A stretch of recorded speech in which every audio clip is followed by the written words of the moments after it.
अब हम पढ़ेंगे एफिनिटी क्रोमेटोग्राफी। एफिनिटी क्रोमेटोग्राफी में क्या है, ये हमारा लिक्विड क्रोमेटोग्राफी का ही पार्ट है, ये टेक्निक है। इसमें सेपरेशन होता है, साथ ही साथ जब भी कभी प्यूरिफिकेशन करना हो उसमें भी हेल्पफुल है।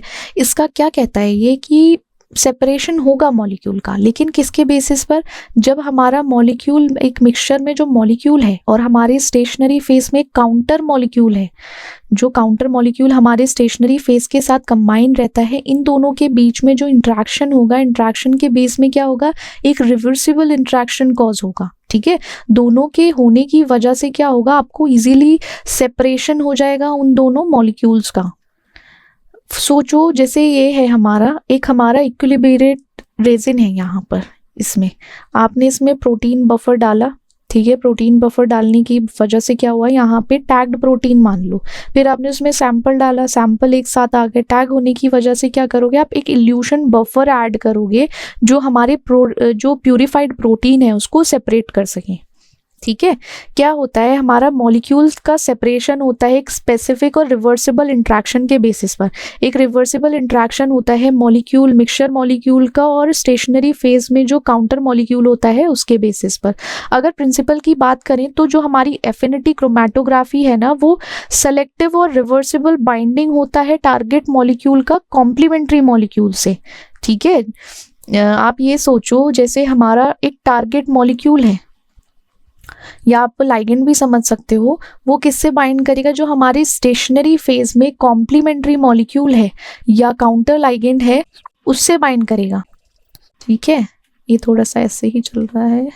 ठीक है, टारगेट मॉलिक्यूल जो है हमारा वो बाइंड करेगा स्टेशनरी फेज के कॉम्प्लीमेंट्री मॉलिक्यूल से या काउंटर लाइगेंड इमोबिलाइज जो है हमारे स्टेशनरी फेज में। ये मान के चलो ये हमारा सैंपल मोबाइल फेज में है, वो हमारा क्या है, ये स्टेशनरी फेज में मॉलिक्यूल कंपाउंड है, बाइंड करेंगे।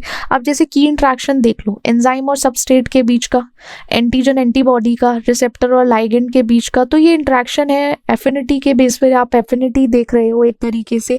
अब प्रोसेस में क्या है, बाइंडिंग में हमारा टारगेट मॉलिक्यूल बाइंड करता है इमोबिलाइज्ड लाइगेंड के साथ। ठीक है, नॉन बाइंडिंग में क्या होता है, हमारा मॉलिक्यूल जिसकी वीक या नो एफिनिटी होती है वो जल्दी पास थ्रू होता है। ठीक है, एफिनिटी बेसिस पर देखो, जितनी ज्यादा एफिनिटी होगी स्टेशनरी फेज से तो उतने लंबे समय तक रखेगा, इंट्रैक्शन ज्यादा रहेगा तो इल्यूशन में टाइम लगेगा। फिर इल्यूशन होगा, जो हमारा टारगेट मॉलिक्यूल है वो रिलीज करेगा। कैसे रिलीज हो जाएगा, हमारी ऑल्टरिंग कंडीशन, जैसे कि हमारा पीएच है या आयनिक स्ट्रेंथ है, जब भी हम कंपीट करते हैं या उसको इंट्रोड्यूस करते हैं कंपीटिंग लाइगेंड के बेसिस पर, तो उसका इल्यूशन ऐसे होता है, टारगेट मॉलिक्यूल का सेपरेशन भी होता है इसी तरीके से। जैसे हमने ये ऊपर फिगर में देखा था ना, किस तरीके से इल्यूशन डालते हैं, फिर हमारा रेजिन से सेपरेट आउट हो जाता है। तो इसका एडवांटेज ये है कि इसकी स्पेसिफिसिटी जो है वो हाई होती है, सेलेक्टिव इंट्रैक्शन रहता है जिसकी वजह से हाई स्पेसिफिसिटी हो जाती है टारगेट मॉलिक्यूल की। हाई प्योरिटी में हमें अगर सिग्निफिकेंट प्योरिटी अचीव करनी है एक सिंगल स्टेप में तो बहुत ज़रूरी है, बहुत अच्छा प्रोसेस है अगर हाई प्योरिटी देखनी है। वर्सटैलिटी के बेसिस पर इसका थोड़ा सा ब्रॉड एप्लीकेबिलिटी है, जिसमें आप बहुत तरीके के इमोबिलाइज लाइगेंड्स यूज़ कर सकते हो। स्केलेबिलिटी पे अगर देखा जाए, ये दोनों स्केल लेवल पर सूटेबल है। अगर आप स्मॉल स्केल पर देखो या इंडस्ट्रियल स्केल लेवल पर देखो तो दोनों जगह सूटेबल होता है। अब इसमें क्या आता है, डिसएडवांटेज क्या है, लीचिंग होती है। लाइगेंड क्या करता है, कॉलम से लीच कर जाता है, लाइगेंड लीकेज हो जाता है, कंटैमिनेशन होगा, टाइम कंज्यूमिंग है, इक्विलिब्रियम तक पहुंचने के लिए ना बहुत स्लो प्रोसेस हो जाता है। एक्सपेंसिव है, कॉस्ट ज़्यादा है कि अगर जब एसोसिएट करोगे लाइगेंड्स और उसके सेटअप से तो एक्सपेंसिव हो जाता है ये। साथ ही जब नॉन स्पेसिफिक बाइंडिंग होती है, को प्यूरिफिकेशन करना हो किसी अनडिजायरेबल मॉलिक्यूल का, तब ना थोड़ी नॉन स्पेसिफिक बाइंडिंग है, स्पेसिफिक बाइंडिंग हो ही नहीं पा रही है। अब थ्योरी क्या कहती है हमारी, देखो एक तो लोडिंग और बाइंडिंग, हमारा सैंपल जो है सबसे पहले कॉलम में जाके इमोबिलाइज लाइगेंड से बाइंड करेगा, और जो टारगेट मॉलिक्यूल है स्पेसिफिकली जब बाइंड कर रहा है तो क्या होगा, हमारा जो नॉन टारगेट मॉलिक्यूल है वो पास थ्रू कर जाएगा। देखो सुनो, हमें हमारे एक उसमें ए और बी है, हमारा जो ए टारगेट है उसको बाइंड होना है। ठीक है, ये समझ लो पी से बाइंड होना है। साथ ही साथ जो नॉन बाइंडिंग है इसको तो एल्यूट आउट कर दो, ये एल्यूट आउट हो जाएगा पहले ही। तो इस तरीके से बाइंडिंग और लोडिंग होगा पहले। वॉशिंग फेज आएगा, जो नॉन स्पेसिफिकली बाउंड मॉलिक्यूल है उसको हम अप्रोप्रिएट बफर यूज करके इसको हटा देंगे। बी को हम अपने बफर सॉल्यूशन के बेसिस पर हटा देंगे, उसको बोल देंगे भाई तुझे नहीं चाहिए, अब निकल जा यहाँ से, ठीक है, उसको निकाल देंगे यहाँ से। साथ ही साथ हमारा इल्यूजन फेज होता है। इल्यूजन फेज में जो टारगेट मॉलिक्यूल को अब हमें रिलीज करना है या फिर हम उनका इंट्रैक्शन जो था उनको थोड़ा सा डिस्टर्ब करेंगे। कैसे डिस्टर्ब करेंगे, उसमें इल्यूशन के लिए हम कुछ ऐड कर देंगे, जैसे कि उसका पीएच चेंज कर देंगे या फिर एक कंपीटिंग लाइगेंड ऐड कर देंगे, आयनिक स्ट्रेंथ को ऊपर नीचे कर देंगे। अब ए और पी का बॉन्ड अच्छा बन गया तो हमें इल्यूजन फेज लाना भी है, तो अलग करने के लिए पीएच और आयनिक स्ट्रेंथ को चेंज कर दो।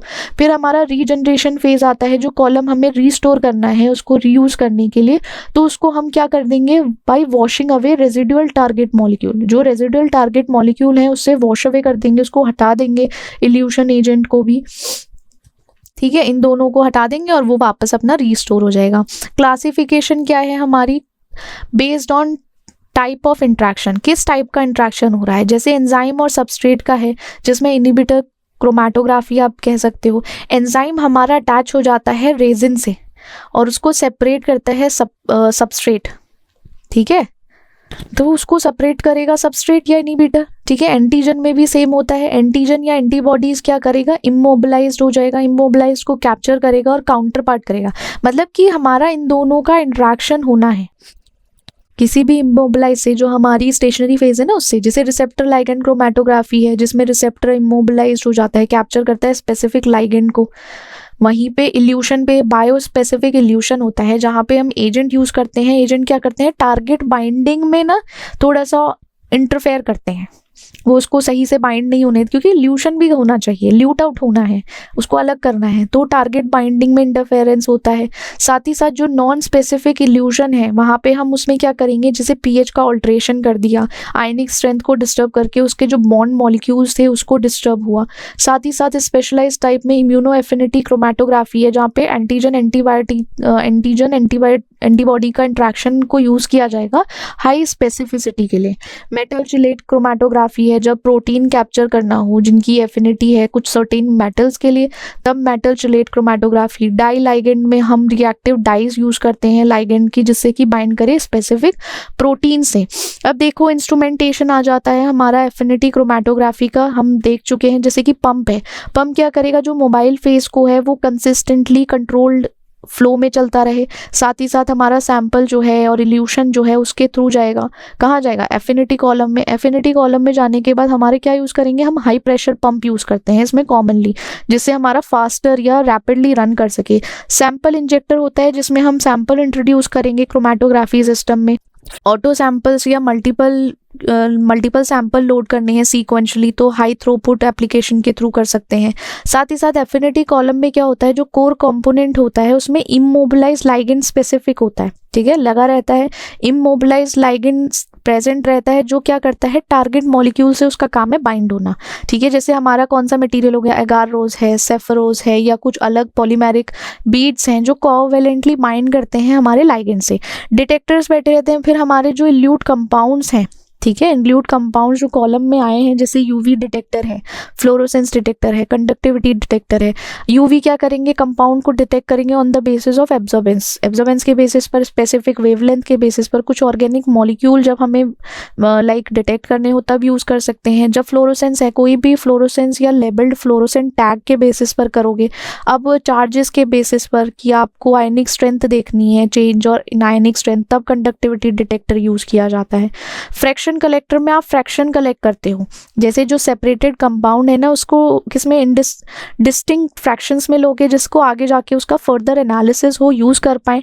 टेम्परेचर मेंटेन स्टेबिलिटी के लिए यूज करते हैं, जो टेम्परेचर कंट्रोल यूनिट होती है और स्टेबिलिटी देखती है, ऑप्टिमल बाइंडिंग कराती है और साथ ही साथ इल्यूशन को भी देखती है। फिर हमारा रिकॉर्डर रहता है, डेटा सिस्टम, जो हमारे रियल टाइम डेटा एक्यूजेशन को कंप्यूटर में रिकॉर्ड करता है, उसको रखता है। साथ ही साथ विजुअलाइजेशन के थ्रू कर सकते हैं। अब कुछ एसेंशियल है, जैसे पीक आइडेंटिफिकेशन के थ्रू करोगे, आप क्वांटिफिकेशन या डेटा स्टोरेज में कर सकते हो। अब जैसे कि हमारी एप्लीकेशंस क्या है, कहाँ कहाँ हम यूज़ कर सकते हैं। जब भी कभी हमको प्रोटीन का प्योरिफिकेशन करना है, मोनोक्लोनल या पॉलीक्लोनल एंटीबॉडीज़ हैं जिसमें हम प्रोटीन ए और जी यूज़ करते हैं, उसके टाइम पर हम एफिनिटी क्रोमेटोग्राफी यूज़ करेंगे। आपको एंजाइम का आइसोलेशन करना है, बिल्कुल आइसोलेट करना है, या किसी भी रिकॉम्बिनेंट प्रोटीन की एफिनिटी टैग्स के बेसिस पर चेक करना है, his tag his protein tag लगा कर चेक कर सकते हो। आइसोलेशन करना है मॉलिक्यूल का, आपको न्यूक्लिक एसिड का सेपरेशन करना है तब यूज़ कर सकते हो। प्योरिफिकेशन करना है कार्बोहाइड्रेट बाइंडिंग प्रोटीन का तब यूज़ कर सकते हैं।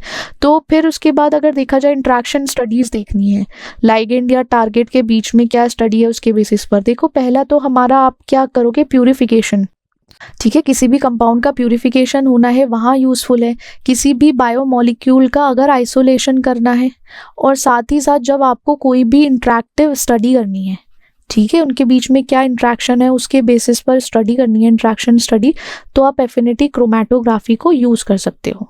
ठीक है, ये हमारी सारी टेक्निक्स थी। ये टेक्निक्स हम इसलिए यूज़ कर सकते हैं, इसलिए यूज़ करते हैं सेपरेशन के लिए।